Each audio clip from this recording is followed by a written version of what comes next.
Turning now to pensions, the budget, the 2009 budget, introduced new provisions for the pension regime.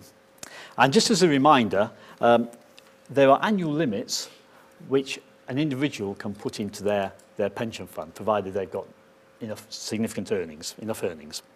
And the annual limits for 2009-2010 are £245,000, and they go up to £255,000 for 2010-11 onwards. And that limit will apply until 2015-16. Now, from 2011-12, if you earn in excess of £150,000 per annum, then you will begin to lose the high rate tax relief on your pension. And when you get to £180,000 per annum, you'll only get effectively 20% tax relief on your pension contributions. So that was one of the major changes that was announced in the 2009 budget, and that comes in 2010-11. Sorry, 11-12. What people would have done, what individuals would have done, had there been no provisions against it, would have put in a lot of money into their pension funds before we get to 2011-12. And so the Chancellor introduced anti-forestalling measures which apply for 2009-2010 and next year, 2010-2011. And this is partly recap, but there have been some changes. Anti-forestalling provisions only apply to pension contributions in excess of your normal contribution. So if you have been making monthly pension contributions into your pension fund, and you continue to make those contributions, you don't need to worry about this in these 2 years.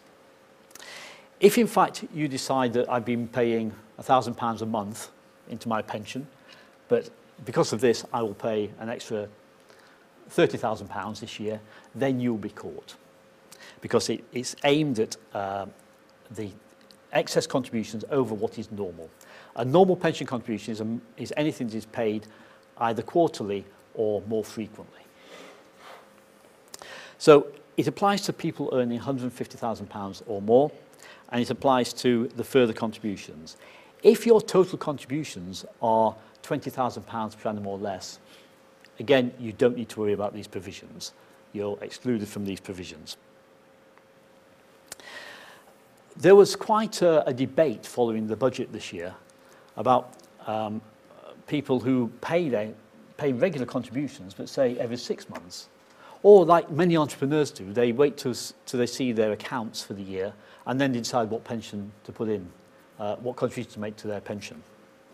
And so the government did actually take some action on this. And now, if you make your pension contributions either 6 monthly or annually, certainly less often than quarterly, then there is a special relieving provision which can allow you to deduct at high rates up to £30,000 of contributions per annum.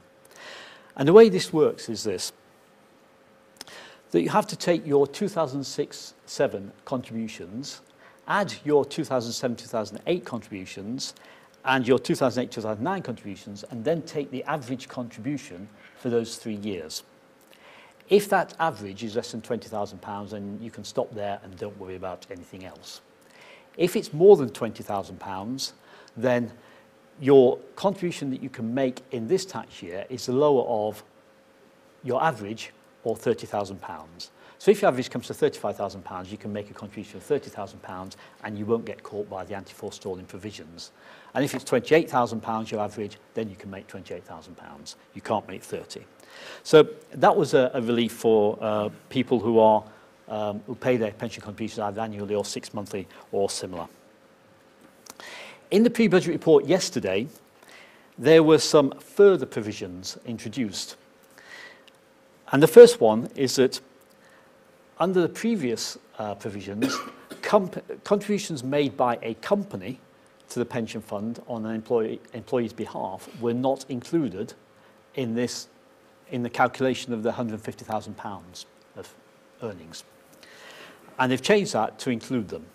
So if an employee earns £140,000 but has £30,000 paid into their pension fund, then they are now caught by the anti-forestalling provisions. However, I think somebody at the Treasury must have worked out that some people, say, earn £120,000 but have £50,000 paid into their pension, probably as a result of getting near a pension age, I would suggest. And so they've introduced this further floor, as they call it. And what you have to do is you have to do two tests. The first one is you add the company contributions to your salary, benefits, etc., to see if you are earning, including those contributions, over £150,000. And if you are potentially caught by these provisions. You then do a second test, and the second test is you deduct the contribution to the company pension scheme from that, and if your earnings are then below £130,000, then you are not caught by the provisions. So somebody earning £129,000 with a £30,000 contribution to pension will not be caught by the provisions. But somebody earning £131,000, just £2,000 more, with a £30,000 pension contribution will be caught by the anti-forestalling provisions. And that £30,000 or the £20,000 limit will apply.